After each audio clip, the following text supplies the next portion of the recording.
technology to allow every developer to realize their full vision. Where are the games at? Where are the games? Where are the games? It's dry. Where are the games? I kind of keep waiting for them to do their thing.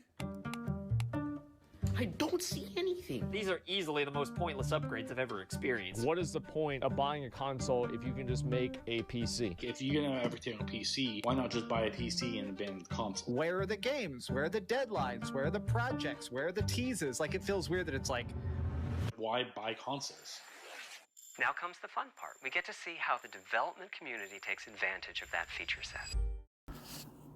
Alright guys, what's going on? This is your boy Ligo One Half and Duo, and we are basically starting into this Generation N I was talking about. So I did a video which got a lot of got a little views and got some stuff going on, which was talking about other consoles becoming irrelevant. And I was surprised by, like I said, little views on that and talking in the back and forth I saw in the comment. So that made me think about this generation we're in right now. Of course, I think of a generation as a timeline. I don't care about the graphics and all that stuff, like I've said multiple times before. I'm just here, just give me a good game, and I'll play it. Now, again, not lie with anybody, my preferred way of playing my console would be my Nintendo Switch. I played more games on the Nintendo Switch. I got more games for the Nintendo Switch. I am literally right now in front of my PC rig that I built, out doing work and stuff, and it's, I don't know, it just doesn't put it for me. It just, again, a lot of people like to say, I don't know if I'm going to sit here and play games. I have a 4K screen and all, I got the whole 9 yards and refresh rate and all that thing, but it's just like, I don't know if I want to do that. But I do, but it came up with this idea about all the consoles going extinct. Now I want to do this video, going indie, saying why the consoles are going extinct. Now I could guess. I've not watched the video, but I could guess most of it is going to be towards, hey, PC could do this and this and this and that. But again, and I could make like my PC. I could make a smaller PC, but still, games are foremost, and for me, entertainment and for fun. I use my PC. I see my PC as something that could work to do CAD, to do like I do CAD for work, or to do video rendering or make music like I do. Those I get it for. So when I'm in front of it, I'm in business mode and working and doing stuff. But other than that, I don't think I could see my. And I know people say you get the most comfy chair, and I'm thinking about it too. But get the most comfy chair and sit down in front of my PC and play it like that. And it might happen in the future. I'm not gonna say it ain't, but I just don't. I like the console. It could be on my bed. It could be in my chair, relax, kick back in front of it that I've been playing for years. That's where it is. So let's see where this guy is going with it. But this brought up a good topic to make me think of the next generation. What's gonna happen in Generation 10? Is the Switch 2, whatever it's going to be better than the PlayStation 5, PlayStation 6, and Xbox, whatever? Xbox said they're creating a new console. Okay. PlayStation said they already started working on a new console. But this generation, they have no games really out for that. Yes, Xbox said they're going to put out games for their console. We'll see. They said that many years before. We'll see how that works out. But if you get it on the PC, I understand where the guy's coming from. PlayStation, if you got to wait 2 years to get the PlayStation exclusive, then he's right about that too. If you're going to pay. For me, I like to own my stuff and have the game played. And I'm sorry, let's stick to Nintendo in that regard. But let's see what he got to say. No piece of hardware has been more important than the console. It brought video games to our homes in the 80s. Will you be the one to experience the Nintendo Entertainment System? It popularized them in the 90s. 16 bits. Well, they were there in the 60s, bro. 60s, 70s. Magnavox and the ColecoVision and stuff like that. Again, it's weird how people do that. Super Nintendo. And transformed home entertainment in the 2000s. For decades, consoles have pushed the world of gaming and technology into the future, with many consoles being combined to create supercomputers for governments, or banned from certain countries because of the console's advanced technology. And the PlayStation 2 became the repeated target of war-related media coverage. Every console generation seemed to propel us forward, bringing something new, powerful, or innovative. But in the past 10 years, consoles have fallen behind, with many people jumping ship to PCs and phones. What was once a console-dominated industry has now become a place where consoles sit in third place, slowly losing market share year after year, with many investors telling new game makers to avoid consoles. We sit in these seats as venture capitalists, and I think if a founder came to us and said they were going to try and start a game and ship it on console, we would be like, what? Why? But back in the old days, it wasn't PC versus console versus phone. It was console versus... It's easy.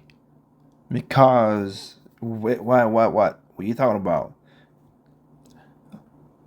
You are looking for an infinitesimal margin of games and stuff like that. You in venture capitalists, and again, they don't care. And the thing about it is, most venture capitalists don't care. They just want money and they move on. That part of gaming, I don't like. I'll be honest with anybody. I am for, let's do this and do that. But the venture capitalist people who just put in money just to make money and then move out, they don't care about the product. Those are the villains. The companies could be that too, but if I have to be honest, if I have the scum of the scum, is the bottom of my shoe would be venture capitalists in that regard, because that's all they wanted for money. I get that for other companies, but for gaming, where creativity needs to be there, needs to be inspired, so we could get better games, stories, and all that stuff. Because again, gameplay is what's king. Next, maybe story and how it looks, but we need to have fun playing this game. And if you make these soulless games, like, oh, let's make a Fortnite clone, another Fortnite clone, and another Fortnite clone, or let's make this, what do you call it again? Modern Warfare shooter, to another Modern Warfare shooter, and it just makes no sense. And it's funny how they will be like, oh, we need diversity of people, but we don't have diversity of games. Oh, we need to bring women and the gays and the trans and all that. I don't give a shit about those things. Give us diversity of games. That's what we need. Console. And these console wars brought us the greatest gaming hardware generation after generation. But the constant battle for dominance has driven the very thing we've been fighting over to its grave. And Microsoft is behind it. Game console wars. The console wars. The console wars. Console wars. Real. Gabriel, what are you doing here? The thing about it that does suck about this situation is,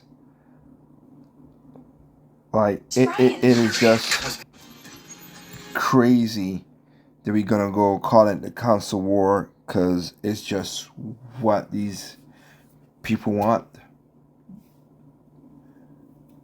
Again, I like that we could breed competition, but competition for what?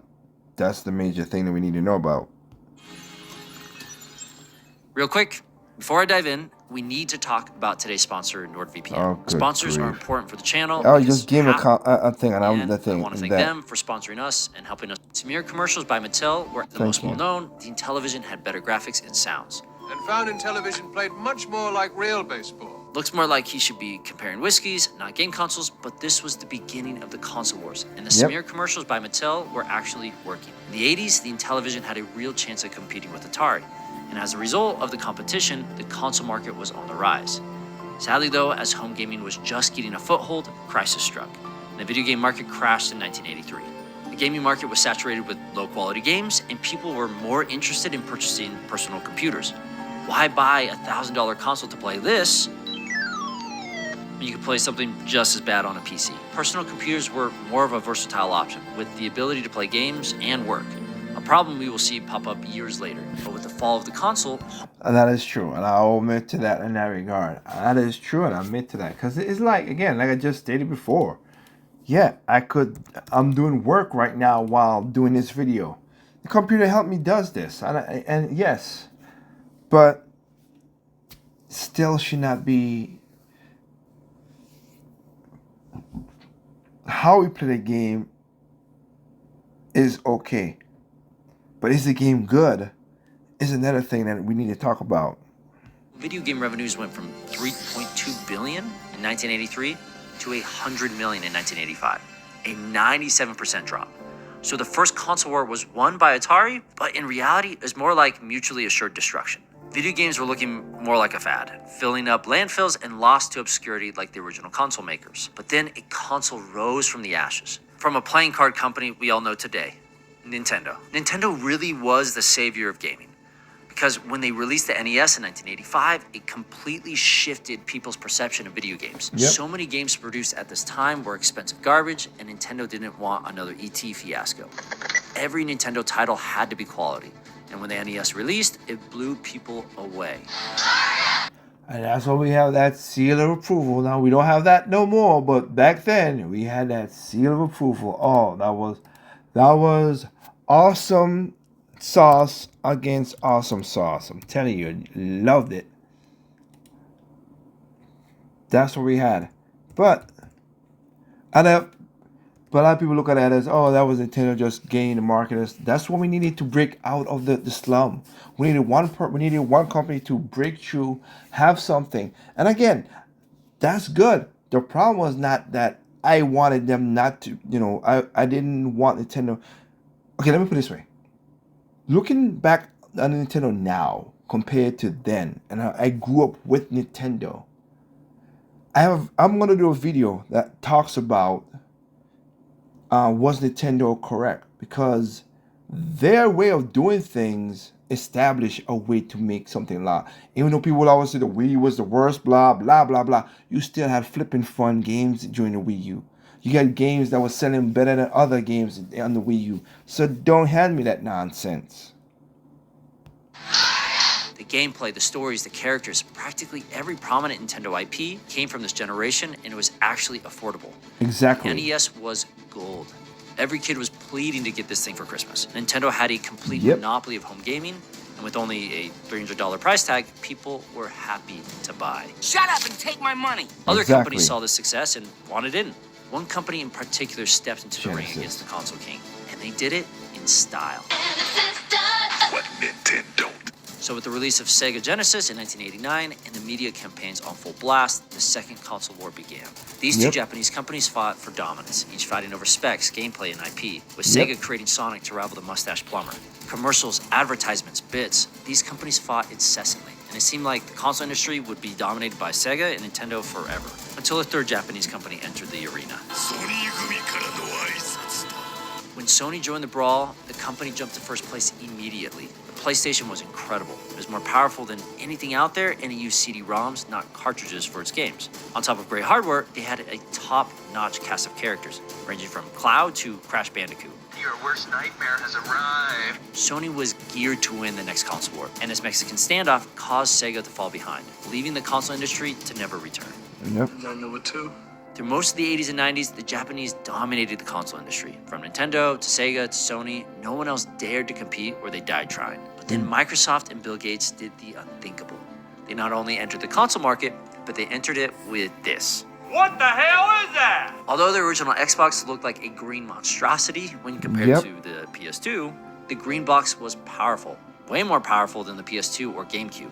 But it was new and it didn't have that many games, so it sold only 24 million copies, which sounds pretty good until you compare it with the PlayStation 2. But the Xbox did good enough for Microsoft to greenlight the next one. And Yep. thank goodness they did, because the next console generation would be the biggest fight in console history. This is your new Xbox 360. We've got one. Now on to PlayStation 3. Yeah. This was the next, if I have to say anything, this was the next console war.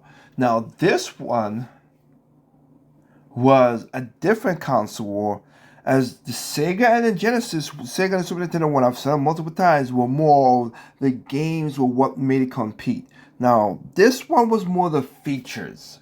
The features was what made this console war. So, that's why I consider this the second greatest console war. Kind of first one, the Super Nintendo and Genesis, were way better. This one was just more, that kind of situation.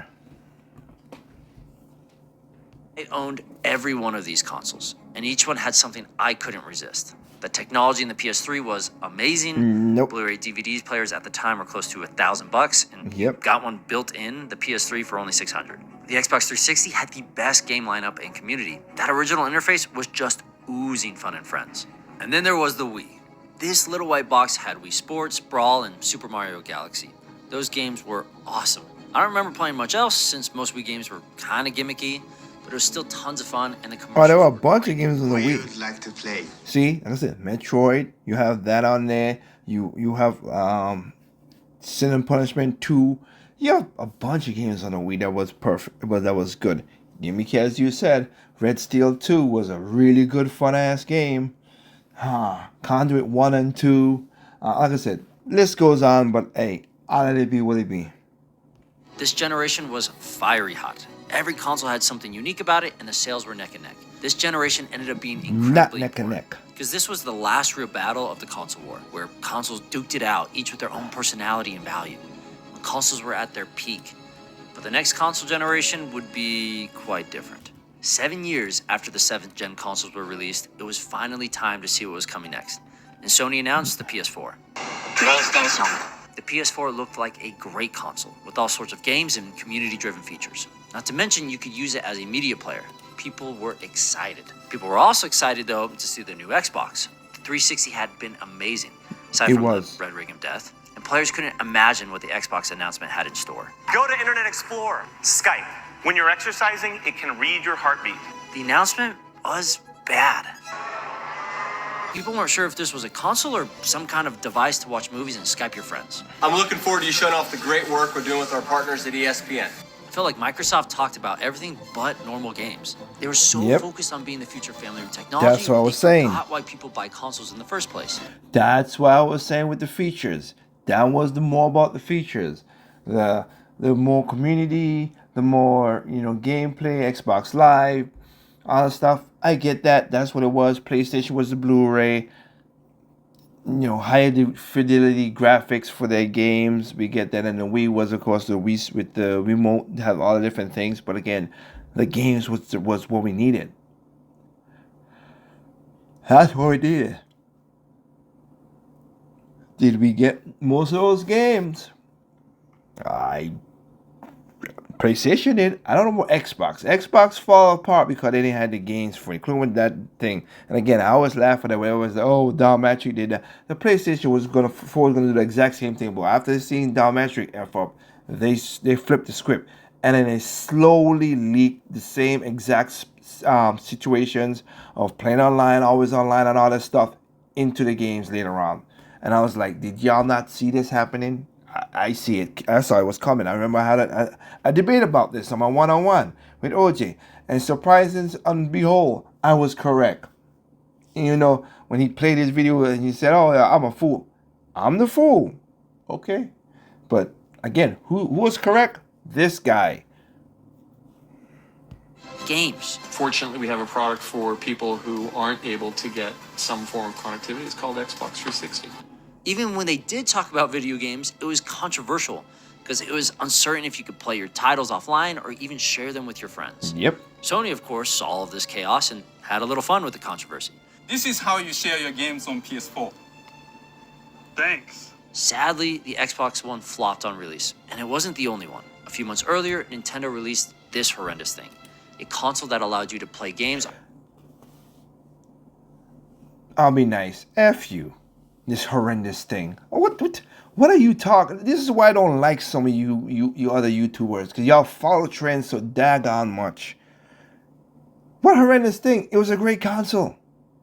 You could play games. You could have played Acer. You wanted features. They had features with their games. That's the one thing that Nintendo did to the Wii, to the Wii U, and to the Switch. You had features to play with your games. Now again, I'll be the first to admit it. They have backed off a little bit on most of the features on the Nintendo Switch because it's selling like hotcakes. And that's a fault on Nintendo. I think you should still keep on doing, have your features in there. Some games still have the haptic feedback and the rumble and stuff like that. But like 1-2 Switch and stuff like that they had, that was, oh man. Like when I saw that game, I wish more games did more like that. That's why ARMS 2 needs to happen. It's sold. I hope they come up with that with the next console. But again, they have these kind of setup. A tablet, but you couldn't really travel with it. So it was like this console wannabe handheld thing. I didn't get it. Let him get it. And neither did most Yeah, because y'all are idiots. people. It failed Because y'all are idiots. hard. No, This it was did the not. first time Nintendo wasn't profitable, and the company was struggling. It wasn't profitable because of the damn Wii U. Good God Almighty. This is the part that killed me. It was because they were consoling all their departments and building a new building, new studios, getting everybody into one stop, shutting down the old building that they were. I've said that, and the reason I know that, because I was at the freaking place. I was at Nintendo 2015, and I saw what they were doing. That cost a lot of flipping money. And was it the right thing? Apparently so, since their Switch is basically right up there with the PS2 now. If you don't know what you're talking about, this is one of those things where you should shut the F up. Seriously. That's why the Wii U sales did not affect Nintendo the way that people think of it. Yes, it sold 14 million. Funny enough, a lot of people, you try to buy that damn thing now brand new on a console, it's like $1,000 on freaking Amazon and shit. So funny how that, a failed console, but it's so expensive. Anyway, I digress. Another thing is, again, the Wii was not a commercial success. I will be straightforward with that. I know that. But the games on that mother effer, Sony and Xbox couldn't hold a finger to those things when it comes to exclusives. They couldn't.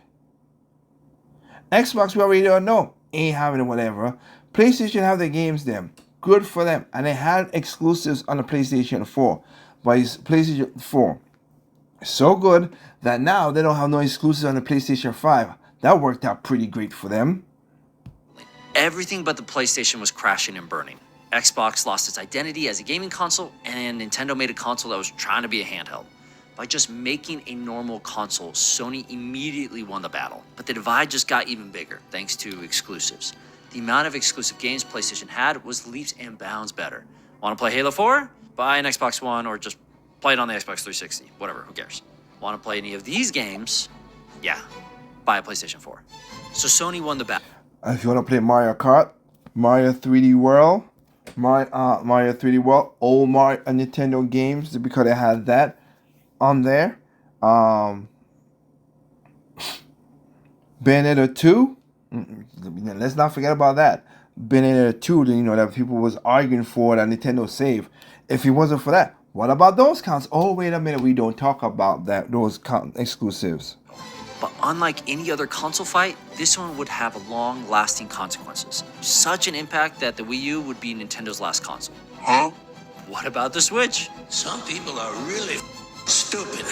Yeah, which is this guy right here. This guy's really stupid. It's not the last console. That is a console. What, you don't like because it's a hybrid? The Wii was not the last console, and the Switch is a console. Okay, most people don't play it as a console. I think they said 40% played dock, and 40% played dock, 20% played tabletop, and the rest, of course, I am so sorry. Got the numbers messed up. 40% played handheld mode. 20% played in dock mode, and the other, which will basically be 30%, is basically as hybrid on tabletop.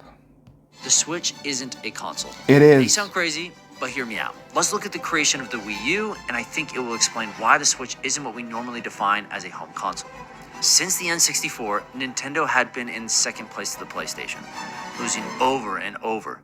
So Nintendo branched out with the Wii, no longer competing on specs, but instead taking a blue ocean approach with a focus on unique gaming experiences. It worked. Funny enough, it's still working to this day.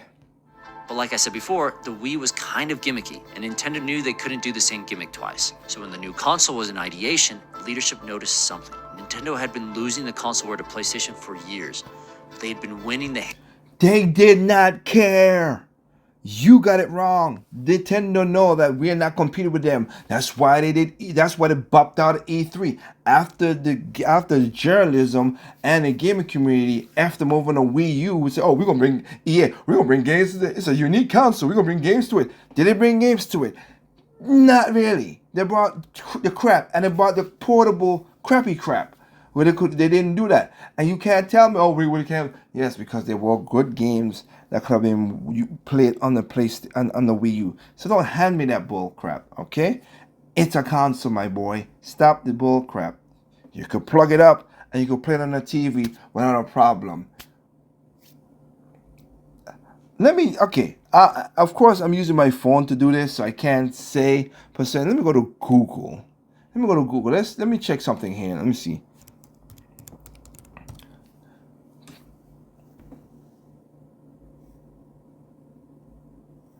Console.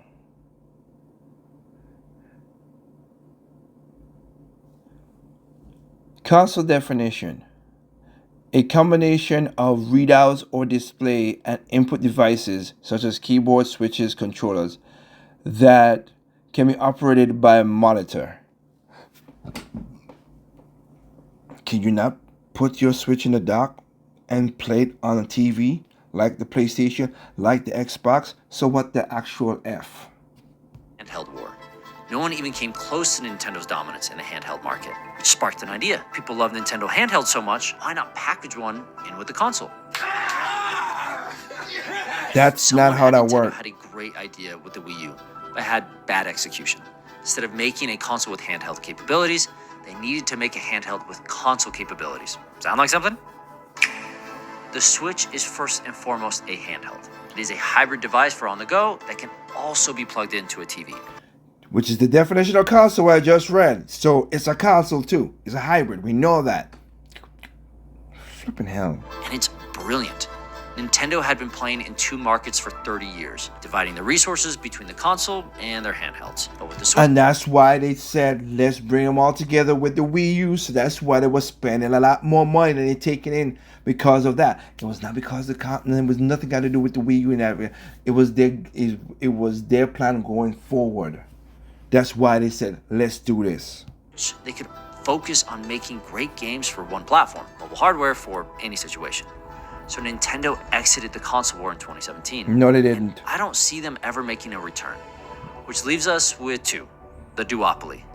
For years, the PlayStation and Xbox. And this is one of the reasons why I do not like I said, you see these guys, these YouTubers who make these videos and that nonsense. But I digress. Let's go on with the video. And this is why I call it Generation N. The new series I'm going to be starting because of this stupid thinking. But I'll digress and keep on going. Have fought for the right to say, we're the best. Best games, most storage, top-of-the-line graphics, with adamant fans fighting with them. But when the Xbox One fell behind, the leaders of Microsoft gaming division realized something. This loss was gonna hurt. Unlike any other console generation, this gen introduced digital games. Games that could be played on any future console. We lost the worst generation to lose in the Xbox One generation, where everybody built their digital library of games. So Xbox lost the most important console battle, with digital games being a driving force. And Microsoft realized they couldn't win the console war against PlayStation. We're not in the business of out-consoling Sony or out-consoling Nintendo. Exactly. There isn't really a great solution or win for us. So they decided on a different strategy, something that would take years to implement, but it would finally put Xbox on top. There's just one problem. To be the best, Xbox would have to kill the console. Now, this is speculation. I want to make sure that is crystal clear. Yes, yes, moron. It is. The model they are pursuing, it makes sense to kill the console. Why? Because it's a razor and blades model. If you're not sure what that means, I know what a razor blades model. Also, there was after the 360. Yeah, Microsoft wanted to axe that shit. Nadal wanted to do that. I've done videos about that because the Xbox was going this route, whatever, to be on their thing. They wanted to put it into their Windows because everybody's going to buy Windows and have it in there. But the problem is, though, unless you figure out a way to put it on regular TVs, people don't care about that in most cases. You're not going to grow the brand of the market. You're just going to keep it to a core. And some cores can keep you going for a while, but you still need to build out That's why the Switch, as the console, the handheld, as you said, makes more money because it branched out, like the Wii did, and the Wii U. But again, I understand the people, the marketing and the dumb thing that people did with that, with the gaming journalists screwed them over, and the gaming platform screwed Nintendo on that one. But okay. This is how the model works. A razor you buy at the store is sold at a loss. But razor companies do this because they recoup their money and make tons more by selling blades for a high margin. That's why companies like Gillette sue anyone that makes blades that fit their razors. Consoles are the same way. Consoles are normally sold at a loss, oftentimes a loss of hundreds of dollars per Except for Nintendo.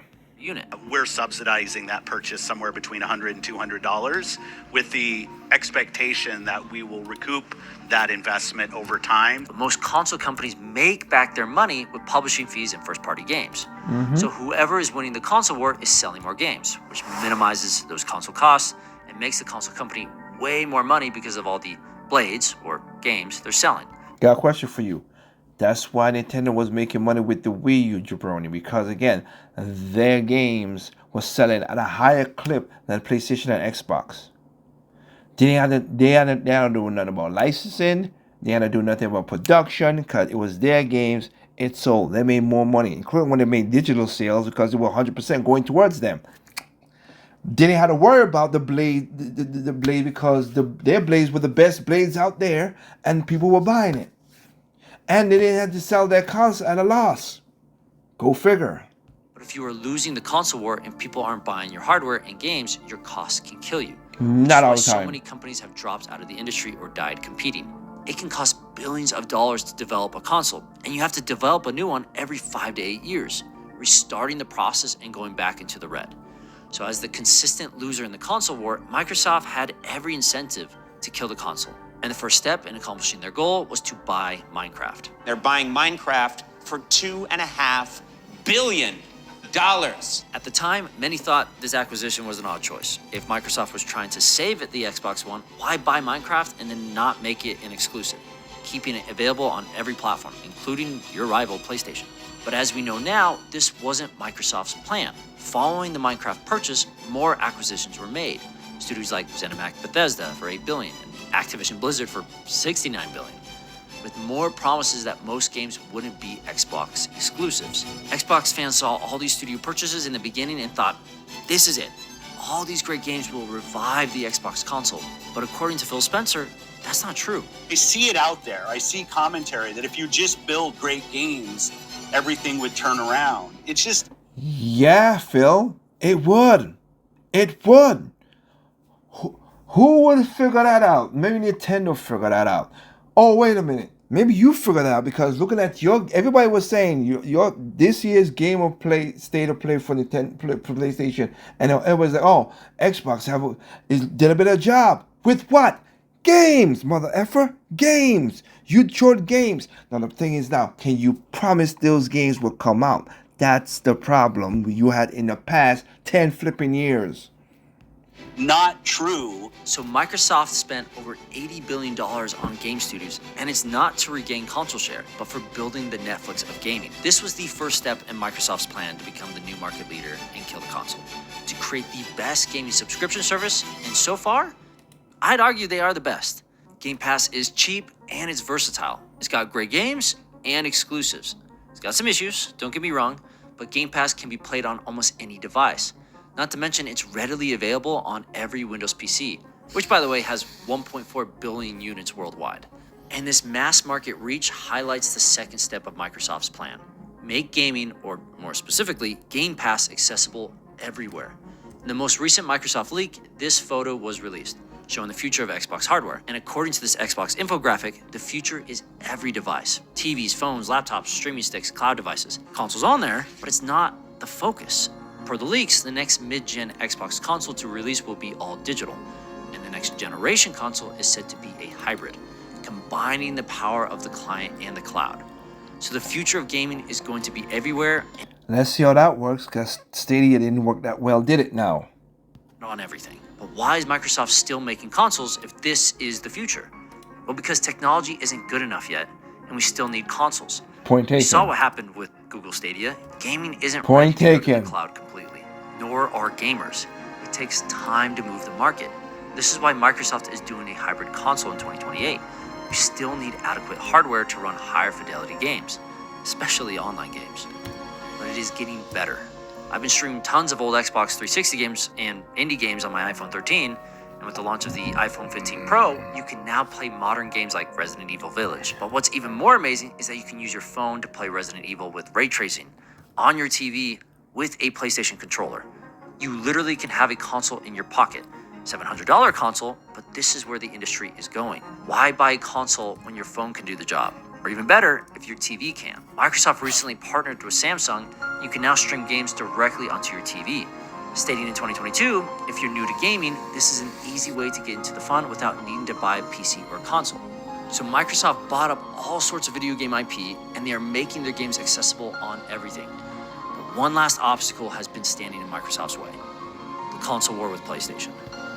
Not really. The next one is like, again, I don't own a game. I can't play the game. $99 is all good, and $9.99, $10 a month is all good. But if I want to play that game again and go through all that headache, like, again, that's gonna cause some problems. And then gaming is gonna be like movies, and you can see what happened right now. Movies is on a downturn because with that, a lot of more other outside stuff is coming into the movies, and you see how it's not helping. Same thing with streaming. Streaming was there, but now, like, I have people now saying, why do I have Disney Plus when they're doing all this crap and this wokeness and whatever? I don't care. I don't care for Disney Plus. Why do I have Netflix when I don't watch this much or Paramount this, whatever? That's why Amazon put Amazon Video with their Prime thing, because they know you want the Prime to get your stuff on time, and you want that. That's why they did it. Microsoft needed to get people to stop fighting over consoles and start fighting over subscription services. And a golden opportunity presented itself in 2017 with the release of Fortnite. You see, in 2018, you could play Fortnite with your friends across any platform. PC to PlayStation, PC to mobile, Xbox to mobile, except one. You couldn't play Xbox to PlayStation. Crossplay between consoles wasn't possible. But if anyone remembers, crossplay between consoles was available for a hot minute in 2017. When Fortnite released, Epic Games accidentally turned on crossplay between consoles. Epic claimed it was a bug and crossplay was fixed, but players weren't dumb. We saw what was possible, and the cat was out of the bag. Cross-platform play between consoles was totally on the table. It was literally just a click of a mouse away. Crossplay between PlayStation 4 and Xbox One is very easy to execute. But Sony didn't like that. As a console leader, you don't want cross-platform play with your competitors. Online exclusivity was a core tenet of the hardware at the time, and it helped PlayStation dominate Xbox. If you can only play games with your friends on the PlayStation Network, then your friends are going to buy a PlayStation, not an Xbox. But if you eliminate that exclusivity, you remove a reason to buy a PlayStation or even a console. So Phil Spencer and Xbox saw this cross-play drama as their way forward, with Phil Spencer stating in a tweet he would have liked to see Epic Games leave it on, referring, of course, to cross-platform play with PlayStation. So players, companies, and Phil Spencer were all asking PlayStation to turn on crossplay, putting Sony in a pickle. But it got even worse when Fortnite was released for the Switch. At the release, Nintendo and Microsoft partnered up. From Minecraft to Fortnite, most multiplayer games were being launched as cross-platform. Nintendo, of all companies, was partnering with Microsoft, and people were outraged with PlayStation for not joining forces. The tension was high, and Sony was backed into a corner. Finally, 2 years after Fortnite was launched, Sony relented. They'd agreed to open their internet blockade. Gamers could now play with each other on any platform and on any device. It was glorious. I don't know about that. The Paper Mario, the 1,000-year... I don't know about that, but whatever. But by removing player exclusivity on consoles, crossplay destroyed the reason for a console war. Why fight over which console is better when we can all play together? Yeah, specs were still important, but most people understood Xbox and PlayStation are basically the same technologically. And if you really care about specs, you were part of the PC master race. Silly console peasants! The only thing that still matters is exclusives, but with the introduction of all these cross-platform subscriptions, we won't get console exclusives in the near future. Now, fans, of course, have still fought over which console is better, keeping the battle flag flying for years after the Fortnite charade. But Microsoft put a stop to that and officially ended the war in June 2023, stating in their lawsuit against the FTC, Xbox has lost the console wars. Microsoft surrendered. They waved the white flag and it surprised everyone. No one has ever admitted to losing the console war. Not in television, not Sega, not Nintendo, not even the KFC oven console. They just moved on or died. But Microsoft admitted they lost because they don't care anymore. The home console isn't the future and they know it, which is also why Sony was so strongly against the acquisition of Activision Blizzard. Sony CEO knew that Microsoft would not exclude Call of Duty and most other games from PlayStation. He knew this acquisition. And I'll say this to what he's saying. Is the console war gonna keep on going forward? I don't think so. Even I, who said maybe after this next console that Nintendo released, I might not even follow it as well too. So I got that point of it. And again, I'm not going to PC Master Race situation because it just ain't gonna do it for me. Good for y'all, but that's not my thing as well too. And lucky for me, I have enough games to play for the rest of my lifetime. That is definitely a plus. But this is why it's ending gaming, because it's gonna become more soulless. Oh, it could be on any console. Then is it gonna? But here's the thing though: is it gonna be playing correctly? Is it gonna be opted? Will it be lag? Will it be? Everybody always think that we still have this fast internet. There's fast. You can get 10 gigabytes from Google if you want, but that's only in certain selected places. There are places in America where you can't get more than. Sorry, you can't get more than maybe 25 gigabytes. Megabits per second. Sorry, gigabytes. What I'm saying. Megabits per second. Because it's just what it is. It's just what it is. You're gonna have input lag and stuff like that. All that is in considering to making this game. And then again, if you don't have no competition, what'll happen?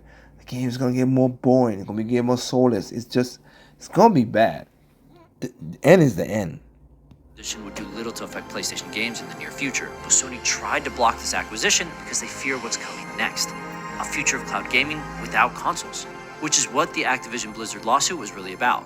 Change is the bane of all industry leaders, just like Kodak, who had 95% of the photography market, but then went bankrupt because they didn't shift to digital, or Blockbuster, who could have bought Netflix for $50 million, but didn't because they were focused on brick and mortar. It's hard to innovate when you're at the top. So if you're Sony, you want the console to survive and thrive.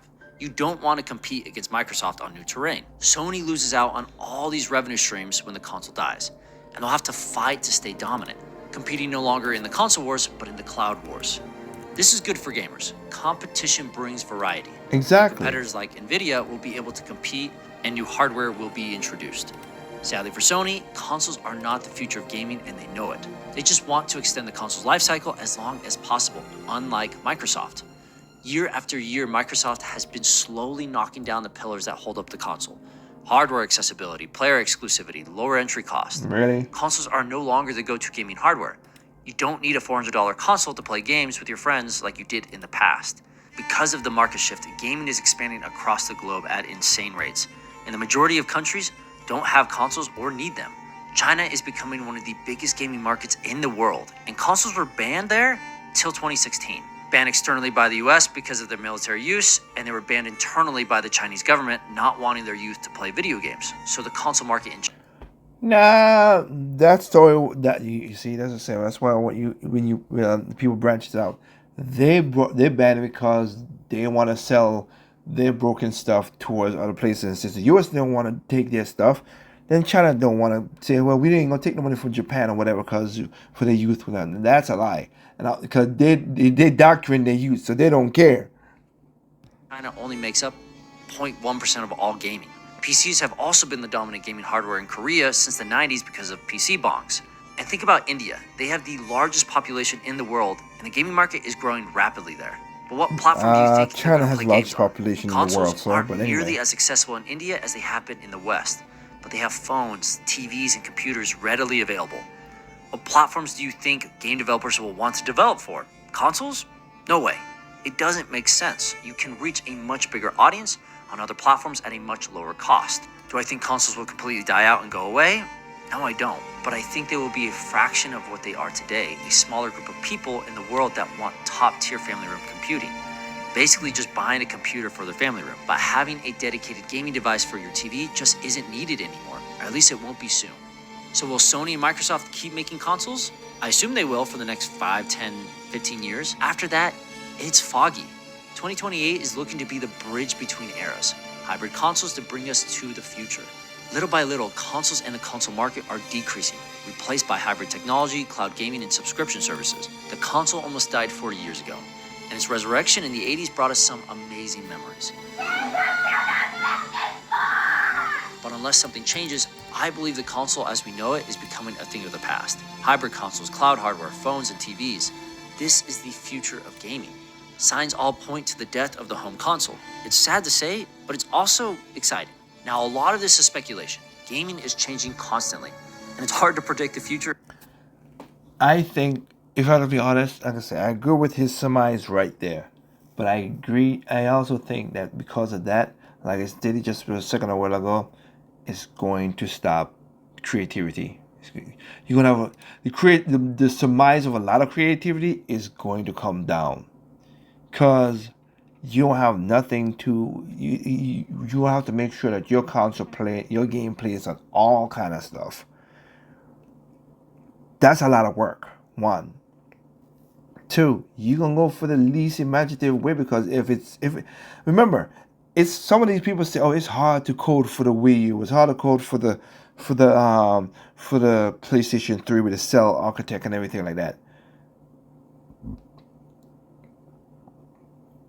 Okay. Fortnite plays are mostly almost on anything. It's not a one-to-one. You could go and see people arguing about people who play on console play on phones, and people who play on PC play also, so they think about a console. It's a lag, it's a problem. Are they gonna solve it in the future? Maybe. But I surmise what he said about the Gen N, and that's why I'm doing this situation where I'm talking about this new series. That's why I'm doing Gen N. Especially 10 plus years out. But whether I'm wrong or right, I'm fascinated by the future of gaming, and I'm thrilled to see what will come next. Thanks everyone for joining. This week, That's what's gonna be crazy. Seriously, that's what's gonna be crazy. My best, I hope to tell all y'all, is get the games that you want. Buy them, including the physical ones. Why? Because gaming is gonna become a dread in the future. I believe so. Seeing what's going on with the streaming options, and seeing things like with movies and stuff like that, and music. Like a lot of music, right? Are there a lot of more genres of music? Yes. The main music that people used to listen to, we used to come together and listen to, all kind of stuff. That's dread. That's horrible. Like hip hop and rap, trash. Pop, trash. Like seriously, it is trash compared to what it was back in the 80s, 90s, and early 2000s. And I think that's going to happen to gaming. But I digress from that. That's why I'm doing this whole series. So with that said, again, check out the other videos that's going to be releasing. Remember, thank you for giving me your time, your ears, you guys. And we'll catch you next time. Remember, there's no perfect game out there. What's perfect to you is not perfect to me. What's perfect to me is not perfect to you. Simply enjoy games on all consoles, including PC. Peace.